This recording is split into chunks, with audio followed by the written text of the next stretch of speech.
Terimalah salam anak manusia yang diangkat oleh Allah dari ujung timur dunia, Indonesia, Papua Sorong. Saya mau membacakan ayat ucapan Tuhan Yesus dalam Matius pasal 24 ayat 36. Tetapi akan hari dan ketikanya, itulah tanggal bulan tahun. Hari dan ketikanya, itulah tanggal bulan tahun. Tiada diketahui oleh seorang jua pun, meskipun malaikat yang di surga atau anak itu, melainkan hanya Bapa saja yang mengetahui. Pendeta-pendeta sedunia, gereja organisasi sedunia, ahli agama Kristen dunia mengatakan, kedatangan anak manusia tidak ada seorang pun yang tahu. Mereka mengatakan ini, anak manusia ini adalah Tuhan Yesus Kristus, yang mati bangkit naik ke surga, dia akan datang kembali.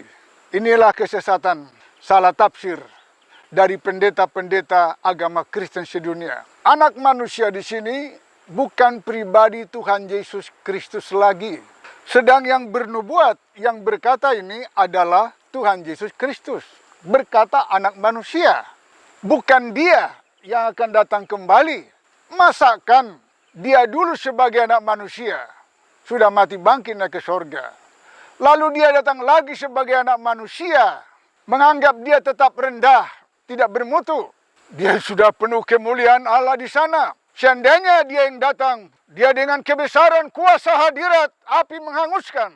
Apakah kalian manusia-manusia berdosa tahan menghadap dia? Ibrani 12 ayat 14 mengatakan, bila seorang tidak mempunyai kesucian dan kekudusan dan perdamaian dalam kehidupannya, baik dengan Allah, dengan manusia, tidak dapat melihat kemuliaan Allah, tidak dapat untuk menyambut kedatangan dia, seandainya dia datang. Karena manusia yang sudah ditebusnya kembali berdosa lagi. Sehingga seolah-olah dia berkata, mengapa aku sudah tebus kalian, aku mati di kayu salib, Golgota menebus kalian. Aku datang kembali sekarang, masih bertabiat berdosa kekal dosamu. Kesesatan pendeta-pendeta sarjana, dokter, teologia, master of art itu, bila menafsirkan ini, Tuhan Yesus Kristus anak manusia ini. Sedang Tuhan Yesus Kristus berkata, anak manusia ini bukan Tuhan Yesus Kristus, tapi anak manusia ini ialah Tuhan Yesus yang bernama Kristus Yesus itu, yang dikasih nama yang baru. Tuhan Yesus Kristus berbeda dengan Kristus Yesus. Kalau kalian mengartikan sama ini, kalian sesat, tidak mengerti. Sebab baru pertama kali ini kalian mendengar di kolong langit ini, Tuhan Yesus Kristus berbeda dengan Kristus Yesus. Kristus Yesus itu satu pribadi anak manusia. Tuhan Yesus Kristus pribadi si Immanuel yang ditempel nama Tuhan Yesus. Jadi dalam Matius 24 ayat 36 ini adalah anak manusia, bukan Tuhan Yesus Kristus. Masakan Tuhan Yesus Kristus berkata, kembali dia jadi anak manusia. Dia tadinya anak Allah yang maha tinggi. Lalu datang lagi sebagai anak manusia. Kalian merendahkan. Itulah kesesatanmu.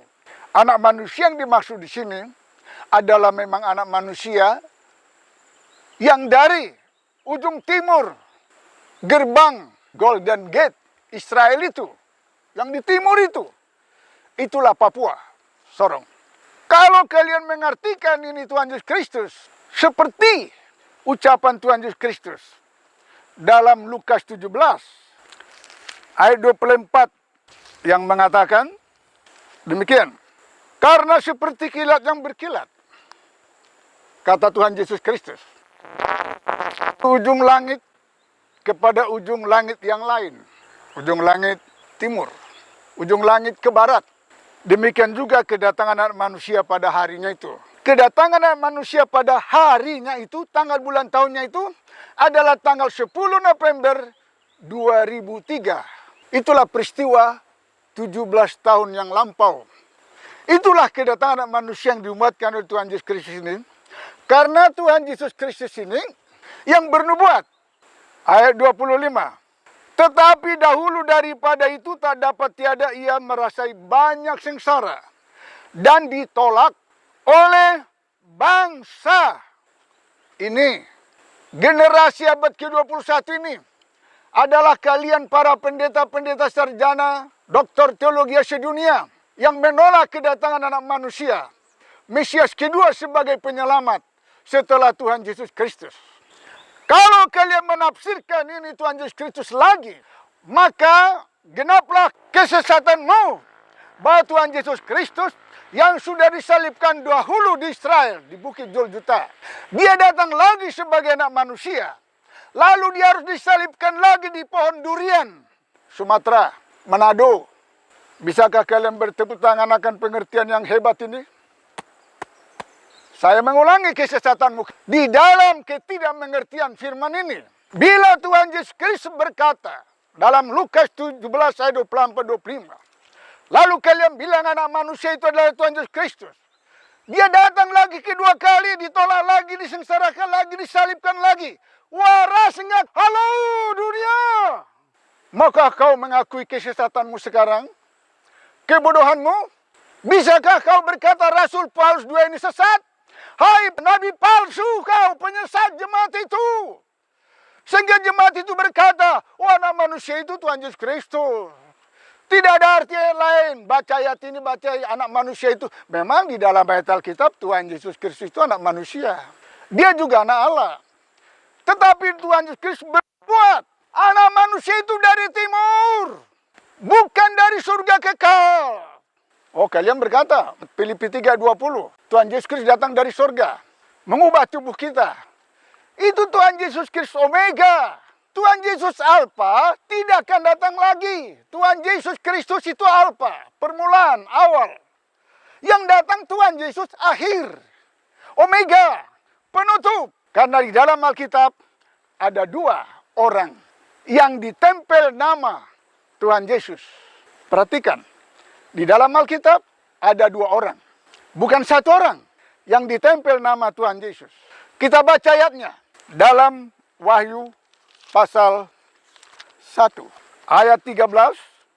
Ini tanda pendeta-pendeta sarjana teologi, Master of Art, tidak pernah baca ayat Alkitab. Hanya baca ayat Alkitab supaya bisa berkhotbah dan mengibuli jemaat dan dapat uang kolekte. Jujur, Allah murka melihatmu. Komersial. Pernah kau baca ayat ini? Satu pendeta di kolong langit belum pernah baca ayat ini. Maka jemaat satu dunia sesat, agama Kristus satu dunia sesat dibuat oleh nabi palsu, kata Tuhan Yesus. Dengar ayat ini.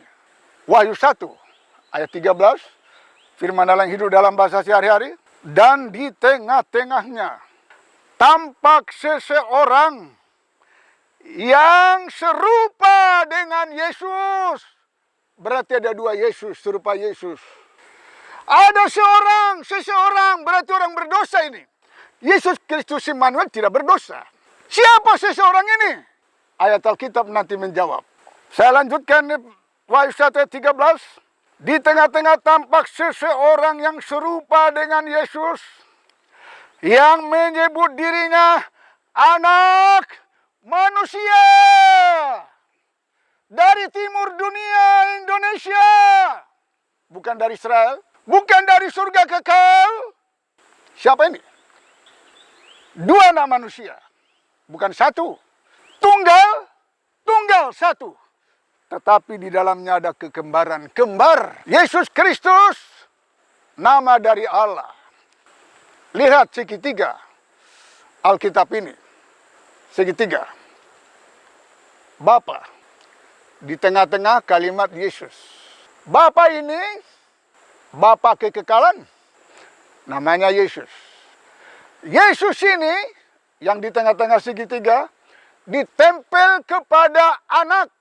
Anak itu adalah Immanuel. Anak itu bukan Yesus. Anak itu Immanuel adalah darah mengandung. Beranak seorang laki-laki, namakan dia Immanuel. Immanuel artinya Allah beserta kita. Satu. Anak yang kedua adalah anak manusia. Tempel nama Tuhan Yesus. Kalau Tuhan Yesus Kristus selalu Immanuel. Kalau Tuhan Yesus Omega adalah anak manusia. Inilah Kristus Yesus yang nanti diberi nama yang baru. Pribadi oknum manusia berdosa. Tadinya orang berdosa. Kemudian dia tidak berdosa lagi karena sudah bertobat melakukan seluruh kebenaran Alkitab dari kitab Kejadian sampai kitab Wahyu. Sudah mati daging keluar 9 buah roh. Allah yang bersaksi memberitahukan ke seluruh Indonesia dan dunia. Anak manusia itu ada dari Indonesia datangnya. Dari negara Garuda, Indonesia. Simbol negara kita burung Garuda. Ketuhanan Yang Maha Esa. Pancasila. Allah membuat supaya burung Garuda dari emas itu. Penggenapannya adalah ada datang seorang. Dari negara Indonesia ini yang ditemukan Allah. Mulia, suci, kudus. Anak manusia yang sudah tidak berdosa lagi. Diurapinya dengan urapan yang 2 kali lipat dari Immanuel. Immanuel hanya diurapi 1 kali. Ditempel nama Yesus Kristus. Anak manusia pertama. Jangan kalian mengatakan bahwa Immanuel ini Allah menjelma menjadi manusia, nabi palsu penyesat. Immanuel. Nama Yesus yang ditempel. Ibu Maria tidak melahirkan Tuhan Yesus. Dia melahirkan Immanuel. Tidak berdosa, kandungan dari Roh Kudus. Ditempel nama Tuhan Yesus, maka si Immanuel dilahirkan ke dunia membawa memikul nama Yesus. Dia bilang, dengar, akulah Yesus. Yang bicara itu Allah. Jasanya si Immanuel, tubuhnya. Si Immanuel mati di kayu salib, Tuhan Yesus tidak mati di kayu salib. Sebab itu nama Yesus tidak pernah disalib, tidak pernah dilahirkan, tidak pernah mati, tidak pernah bangkit. Dan nama Yesus tidak datang kedua kali. Yang mati bangkit naik ke surga yang disurat adalah si Immanuel, bukan Tuhan Yesus. Halo, Indonesia dan dunia dengar? Bisakah kalian mengerti ini? Kalau kalian sudah lahir kedua kali bisa mengerti. Tapi kalau belum lahir kedua kali, kalian akan ngotot. Oh, itu si Immanuel, itu Tuhan Yesus. Sesat. Sesudah ditempel ke Immanuel, mati dia. Nama ini tetap ada di bumi untuk menyelamatkan manusia, melepaskan manusia dari dosa. Nama Yesus berkuasa. Ditempel kepada manusia berdosa. Maka Tuhan Yesus berkata, anak manusia itu berbuat mujizat lebih dahsyat, lebih hebat, lebih banyak, lebih besar dari aku Tuhan Yesus yang pergi kepada Bapa. Maksudnya si Immanuel pergi. Tuhan Yesusnya tetap ditempel lagi nanti kepada manusia berdosa. Mau ayatnya? Kalau tidak ada ayat, dusta. Pembohong. Penyesat. Injil Yohanes pasal 14. Ini nubuatan Tuhan Yesus. Tuhan Yesus banyak bernubuat dalam perjanjian baru ini. Dia banyak menyampaikan nubuat dari Bapa. Si Immanuel ditempel nama Yesus. Yang bernubuat bukan si Immanuel, tapi nama Tuhan Yesus yang bernubuat. Allah sendiri yang bernubuat. Apa katanya? Dalam Yohanes 14 ayat 12. Dengan sesungguhnya aku berkata, seseorang, bukan 2 orang, bukan 5 orang, bukan 1 dunia, seseorang dulu yang percaya kepadaku, yang percaya kepada Tuhan Yesus. Bukan percaya kepada si Immanuel jasad doang. Akan melakukan mujizat-mujizat yang sama. Seperti yang telah aku lakukan. Yang telah Yesus Kristus lakukan. Malahan, lebih besar lagi yang dilakukan oleh seseorang itu dibanding Tuhan Yesus Kristus Immanuel. Sebab aku akan pergi kepada Bapa. Apa kata Tuhan Yesus? Ada seseorang lebih besar berbuat, lebih besar kemuliaannya dari si Immanuel yang ditempel nama Tuhan Yesus Kristus, diberikan kepada seseorang berdosa yang sudah mati daging, tidak berdosa lagi, ditempel nama Tuhan Yesus, tapi bukan Kristus. Kristus Yesus, anak manusia yang diberi nama yang baru. Nanti kalian akan dengar siapa nama yang baru ini. Ayat Alkitab menyebut nama yang baru itu. Roh Kudus bersuara memberitahu nama yang baru itu. Berbuat lebih besar. Siapa ini? Wahyu 3:12. Wahyu 3:12. Siapa yang menang akan kujadikan soko guru di dalam bait Allahku. Siapakah soko guru dalam bait Allah yang sudah menang? Menang di sini bukan menang atas iblis. Menang atas tabiat berdosa, tidak berdosa lagi. Sehingga rohaninya dia setara dengan rohani Yesus.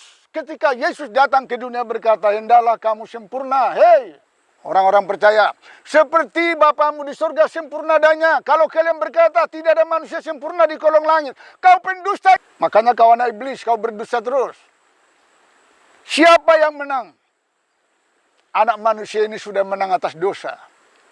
Mengusir iblis gampang. Dalam nama Yesus iblis keluar. Pergi. Kalian tengking, pergi. Dia datang dari belakangmu. Kembali kau berkata. Dengan berdusta lagi. Berbohong lagi. Bersombong lagi.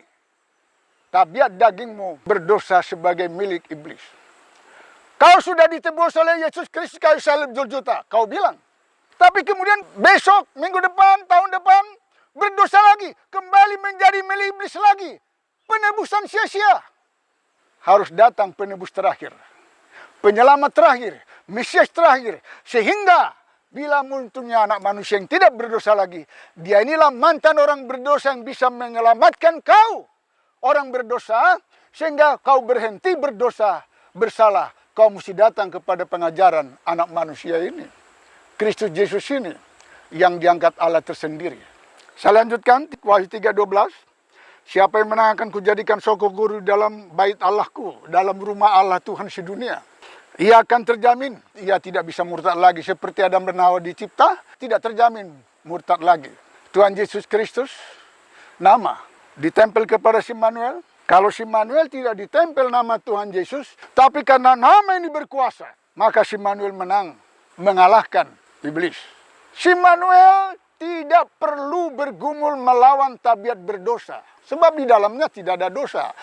Si Manuel bukan pemenang atas dosa. Tuhan Yesus Kristus bukan pemenang atas dosa.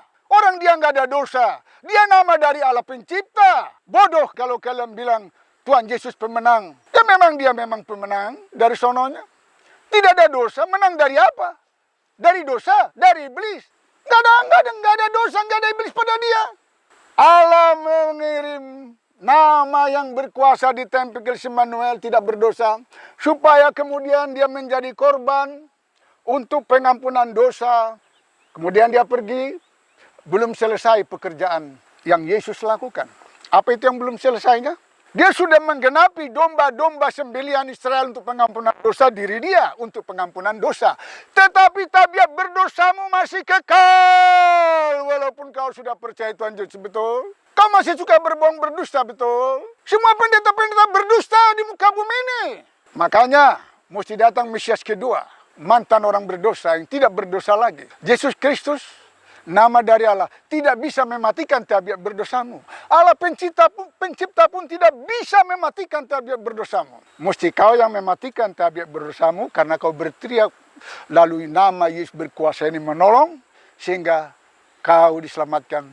Mesias anak manusia itulah kembaran dari Immanuel dan anak manusia ini. Kalian akan dengar nanti sebentar siapa anak manusia itu. Kemudian nanti video berikutnya. Ayat 12 saya lanjutkan. Aku akan menuliskan nama Allahku padanya. Ada nama Allah yang baru mau datang sesudah Tuhan Yesus Kristus. Dan ia akan menjadi warga kota Allahku. Yerusalem baru. Yerusalem lama kota Israel yang menyalibkan Yesus.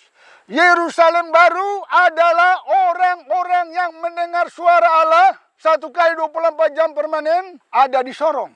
Itulah orang-orang terbab surga bertanya jawab dengan Allah. Kemudian Yerusalem baru yang akan turun dari surga dari Allahku. Dan padanya akan terukir namaku yang baru. Dan nama yang baru ini nanti akan diberitahu dalam Wahyu pasal 2 ayat 17. Siapa yang bertelinga hendaklah mendengarkan apa yang dikatakan roh kepada jemaat-jemaat. Jadi roh nanti memberitahu kepada kalian yang mendengar suara. Yang tidak mendengar suara akan menjadi pengejek, penghujat yang akan dihukum oleh Allah. Siapa yang menang akan makan mana yang tersembunyi. Mana yang tersembunyi rahasia-rahasia yang hebat dan dahsyat. yaitu makanan dari surga, dan kepada masing-masing akan kuberikan sebuah batu putih, dan pada batu itu akan terukir nama baru yang tidak diketahui seorang pun kecuali orang yang menerimanya suara itu. Maka kalian gereja organisasi sedunia belum ada yang terbaptis Roh Kudus. Aliran Pentakosta baptis Roh Kudusnya palsu. Alirannya Pentakosta. Aliran karismatik baptis Roh Kudusnya palsu. Itu sirkilaba sandal baru yang dari pendeta sampai ke bawah. Nggak tahu apa itu. Padahal harusnya dibaptis berkata-kata berbagai-bagai bahasa, baru nanti dia bertanya jawab dengan Allah. Belum ada pendeta di Kolonak ini terbaptis bertanya jawab dengan Allah. Baru di Pondok Nabi. Nah, nama yang baru. Sekarang kalian melihat. Kalau anak manusia masih tetap kalian bertahan, anak manusia itu adalah Tuhan Yesus Kristus yang mau datang kedua kali. Disalibkan lagi dia. Apakah kalian masih waras? Maukah kau mengatakan Tuhan Yesus Kristus mau datang kembali? Dia akan disalibkan kedua kali karena kau bilang yang kedua kali Tuhan Yesus Kristus. Anak manusia, inilah yang kalian salibkan di langit. Kalian hujat anak manusia ini. Kalian hujat Rasul Paulus II ini. Nabi palsu, penyesat, sakit saraf, bermacam-macam. Padahal kalian sendiri yang sakit saraf. Kalian sendiri yang sesat. Allah itu hidup bersuara. Allahnya agama Kristen mati. Tidak bisa ngomong, tidak bisa bersuara. Hanya label ayat Alkitab. Yesus bangkit di mulutmu. Yesus hidup di mulutmu. Padahal Yesus tidak pernah bicara kepadamu. Itulah kesesatan para pendeta-pendeta sedunia. Agama Kristen dunia. Sebab tidak mendengar suara dari Allah. Tuhan Yesus memberkati. Pikul salib.